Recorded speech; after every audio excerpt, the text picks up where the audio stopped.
হলাম ঈশিতা। আমি আগের একটা ভিডিওতে আমি তোমাদেরকে একটা গল্প বলেছিলাম। এখন আমি একটা গল্প তোমাদেরকে বলবো। গল্পের নাম হচ্ছে চার বন্ধু এবং পরীক্ষার বাহানা। এখন আমরা শুরু করছি গল্পটা। এক কলেজে চার বন্ধু যারা পড়াশোনা না করে সারা রাত পার্টি করেছে। চার বন্ধু পরীক্ষার আগের রাতে পড়াশোনা না করে ঘুরে বেড়ালো আর আনন্দ করলো।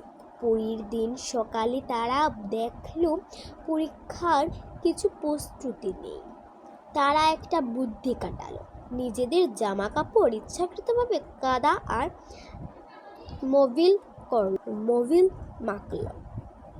তারপর প্রিন্সিপাল শিক্ষকের রুমে গিয়ে বলল, স্যার, কাল রাতে আমরা একটা বিয়ে বাড়িতে থেকে ফিরছিলাম। পথে আমাদের গাড়িটার টায়ার ফেটে যায়।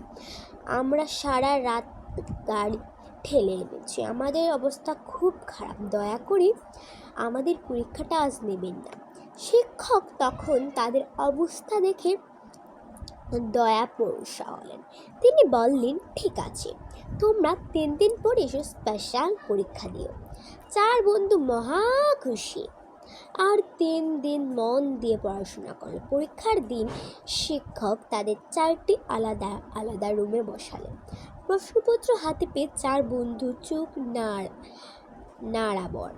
প্রশ্নপত্রের মাত্র 2টি প্রশ্ন ছিল। আপনার নাম কি? 1 নাম্বার। 2 নাম্বার, গাড়ির কোন দিকে টায়ারটি ফেটেছিল? চার বন্ধু 4 রুমে বসে আলাদা আলাদা উত্তর দিল আর মিথ্যা ধরে পড়ে গেল। এই গল্প থেকে আমরা বুঝলাম, মিথ্যাদের সাময়িক পার পাওয়া গেলেও বিপদে পড়তে হয়। আপনি যত বড়ই চালাক হন না কেন, সত্য একদিন প্রকাশ পাবে। তাই নিজের দায়িত্ব ফাঁকি দিয়ে মিথ্যার আশ্রয় নেওয়া উচিত নয়।